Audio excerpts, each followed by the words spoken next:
There, so close. All right. Hey, folks, thanks for tuning into the BAMF podcast. I'm your host, Mike Lafferty. Sorry for being just a minute late and getting everything coordinated. As you can see, we have a panel of thousands here to talk about monster movies. And specifically, Mr. Eric Bloat, who is 1, 2, 3 down for me in the Brady Bunch grid, talking about this is his new release, The Monsters Are Our Heroes, using, what are we calling this system, Eric? The RPG hack system? Or what's the hacked RPG system. Okay.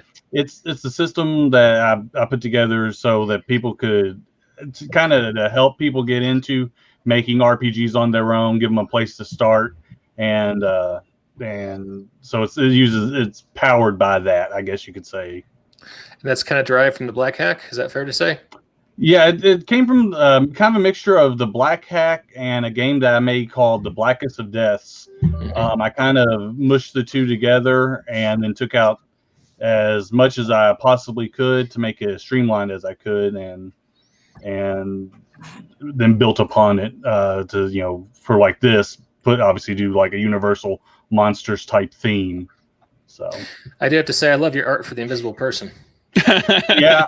I almost credited myself with that because I was so proud of that art piece, but I thought that was pretty good. That's cool. All right, well, hey, before we nerd out completely and talk about games, let's talk about monster movies. And since you're talking right now, Eric, what is your favorite monster movie, and or what was the inspiration for this game? Well, the inspiration for this game really had a lot to do with the Universal monsters. Of the Universal monsters, my favorite definitely is the Wolfman. But my favorite monster movie overall is kind of a tie between John Carpenter's The Thing and Aliens. I love both of those movies. Cool. Yeah, Paul, you were saying before the show that The Thing was going to be your choice too, right?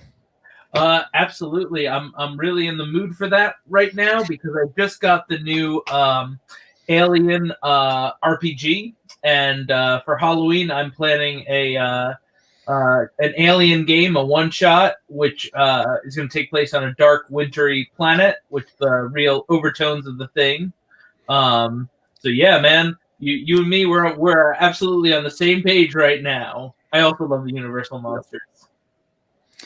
Nice. Well, so we've covered Eric and Paul. Craig, what's your favorite monster movie? Oh, I mean, there's a bunch of them, but like the absolute favorite, I'm a big fan of the Dawn of the Dead, the remake. I mean, I enjoy the original, but the remake is a really solid movie. Whether you like running zombies or not, it's it's one of those movies that it's like 5 minutes of setup and then it just doesn't let up. And it's got a lot of great characters and a lot of great scenes. And it's like probably one of the quintessential zombie movies, despite being a remake of a movie about kind of very much the same thing. Is that the one from 2004? That sounds right. Yeah. About that, yeah. Zack Snyder. That makes sense. Using the magic of technology, you want to watch the trailer real fast? We can. Okay. Hey, that's amazing. Hey, you. What a nice story. Look at these people. They're having a great life. Yes, and that's where it ends, right? Like, that's the first 5 minutes.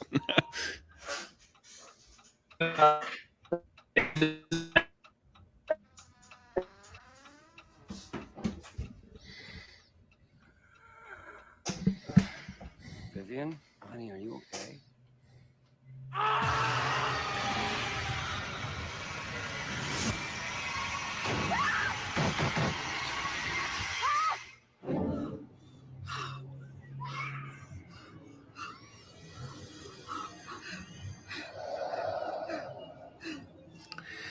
Egads. Okay, that's probably a good place to stop. That damn, that was pretty intense. So go ahead, please. A Tony cameo.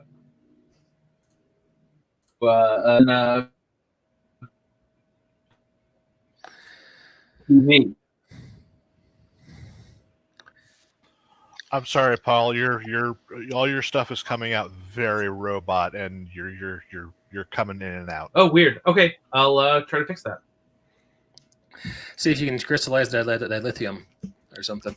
So hey, we've got a room full of. Hey, I haven't asked Jacob Blackman. Jacob, what's your favorite horror movie? I've been having a hard time thinking of solidifying one down. I am a huge fan of monster movies in general. I have narrowed it down to 3. All of these are childhood favorites. The first, of course, being the first monster movie I ever saw, which is the classic Clash of the Titans, because you can't beat Ray Harryhausen monsters. Next was another childhood favorite, being the Monster Squad, which is the movie that introduced me to the Universal monsters, because I had heard about these, but I hadn't watched any of the classic monsters yet. So that was the first time I had encountered the majority of them. And then my favorite vampire movie of all time, the original Fright Night. Very good. There you go. I just rewatched Fright Night. That's a classic. Yeah, the not the remake. The remake is okay. The original is spectacular. The Chris Sarandon version. Yes. Mm-hmm. That's 1985, right? Oh yeah. With Roddy McDowell. Yeah.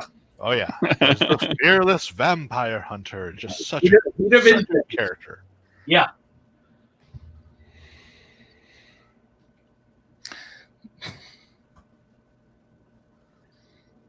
Feel the vampire. What I love about Fright Night is that they approach it as though people aren't like, oh my goodness, what is this thing? No, it's like vampires, because it's a vampire, because vampires exist in our popular culture, so they would know the signs of what a vampire is and how to defeat it. Which is like the antithesis of all the apropos of Dawn of the Dead. Exactly. The zombie movie takes place in a universe where there are no zombie movies. Everyone has no clue what's going on. Yeah.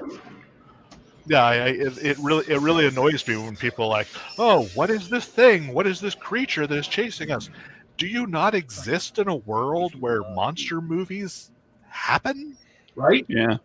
Have you never read a horror book? The only time that your characters are in a zombie movie where there have been zombies in media is like in the comedies, like Return of the Living Dead. Like the whole crux of the story is set up on the idea that people like Night of the Living Dead was based on a true story, and so they know that the movie exists, but then that movie kind of takes the tropes of Night of the Living Dead and flips a few of them on their ear, and so you can't necessarily trust the information that you've learned from the movie. Right. That's true. Usually, nobody's ever heard of a zombie. Yep. Or same thing with Shaun of the Dead, right? Where they understand the tropes and they can anticipate where this is going. Those guys play a ton of video games, but they've never played Resident Evil. Right? Yeah. Resident Evil can be fun sometimes, and it can also be a bad night sometimes. I remember playing around with some dudes, and we couldn't get out of the apartment, like half an hour, just trying to claw our way out. But hey, speaking of games and horror, we've got a whole room full of RPG designers here talking about horror movies. Starting with you, Eric, how do you try to bring that kind of flavor to a tabletop game? Is it a challenge, or do you go for more of an action vibe and just sprinkle in some horror elements here and there? Mine is done more with I say like through a Steven Spielberg type lens. I use horror, but I do it tongue in cheek. I'm a huge horror fan. Grew up in what I think is arguably one of the best times to be a horror fan. Grew up in the 80s and early 90s. Watched as much horror movies as I could. So when I write RPG games, I purposely set out to kind of give winks and nods and hide stuff in there that guys like me or girls, who were into that type of stuff will definitely recognize and pick up on. And so, I'm not the best when it comes to making like a Call of Cthulhu game where something is just downright supposed to be scary and the drama supposed to be intense. Mine is more done with a wink and a nudge, and here's some scary stuff that you know and may recognize, and go forward and have fun with it. Cool. Craig, how about you? What would be your advice for that situation? What was the initial question again? I apologize. Thanks for being focused there, Craig. Sorry. General advice when running a horror tabletop. Well, I think know what know what the players are looking for. Like if the players are expecting like really creepy atmosphere, try to bring that. If the players are expecting it to be like a gore fest, go ahead and ramp up the fun of that. Like there's a lot of different ways to approach horror. If they want it, like Eric said, if they want it a little lighter, and just kind of be like, oh, hey, there's monsters, and we're gonna have fun, defeating the monsters, or whatever. I think horror is one of those games that can get out of hand really quickly if the players don't, if the players and the GM aren't on the same page, because it can start to get really disgusting or really scary or gruesome or disturbing or really dark. I mean, there's just make sure the players know, make sure you're all on the same page. Yeah, it's important to have buy-in on. In games in general, it's important to have buy-in, but especially with horror.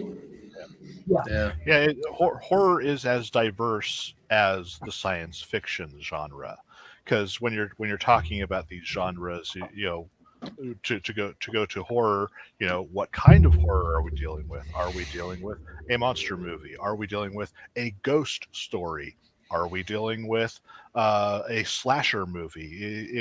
It's hugely diverse. Just like science fiction. Are we dealing with romantic space fantasy? Are we dealing with unknown space exploration? There are so many different flavors to this genre that one has to get specific for it. Yeah, and what the players sign up for is going to be drastically different because, when you say flavors, you really mean it. It's like ice cream. If somebody doesn't want coffee, man, you're never going to get them to enjoy that game. So Eric, with Monsters Are Our Heroes, we're literally looking at kind of a Monster Squad, Creature Commando kind of vibe, right? Yeah, exactly. Okay. What was playtesting like for this? Did you have a good time? It was a lot of fun. And playtesting for this one, kind of how the game comes across. It was I don't want to say all over the board as far as tone wise, but there were some groups that I played in that playtested it, and they were taking it much more seriously and doing kind of a slow burn, a traditional Universal monster take on a adventure. And then some of the things that I was doing was more along the lines of like a Scooby-Doo episode or something like that. And the system, for what it is, as simple as it is, was able to handle the swing pretty well. So the playtesting for this one was pretty fun. Cool. We played a lot of this particular system, mainly with the Valor Knights. And I got to say that being rules light gives you a lot of leeway. You have to make rulings, how it's going to work. And I had a lot of fun with it. I'm looking forward to trying this sometime in the near future. Well, cool. I just got a note from my boss. I need to be on a meeting in about 10 minutes. So we should probably wrap up here before too long. Yeah, it's working for a living. I'm sorry. Yeah. Let's see. What should we touch on before we go? Craig, you have a Kickstarter that's running right now. Let's talk about that real fast. I do. And this is not at all horror related. This is much more whimsical fantasy. Is that fair to say? Or I guess it could be dark fantasy. It can definitely skew to dark fantasy. So there are horror aspects that you can integrate into the story. Yeah. Okay. And you want to give us the quick elevator pitch on Good Strong Hands? You're playing fantastical creatures, and you live in this wonderful world called Reverie. And every few centuries, this malevolent entity comes and tries to wipe it all out. It's called the Void, and you are fighting to stop that and to save your world. Cool. And we've got, let's see how much time you have left. Oh, not much at all. Less than 2 weeks, 13 days. And wow, congrats on smashing your goal. an itty bitty bug. You are over 300%. Yeah, we're well past the goal. We've hit multiple stretch goals, which are adding more and more character playbooks and GM help kind of stuff. We hit the stretch goal that got there's all the character playbooks will get a form fillable PDF version of it, so you can have your character like completely on your tablet or on a computer screen when you play online. And we're right now working toward a stretch goal that adds the last two character playbooks for just different character options. All right, cool. Okay, well, hey, we should probably wrap up. Just before we go, let me mention that our Monsters Are Our Heroes is available on Drive-Thru RPG right now, and you can Go pick it up. buy it. And at $4.99, it's awfully affordable Halloween entertainment, and I think we could all use some entertainment in these dire days.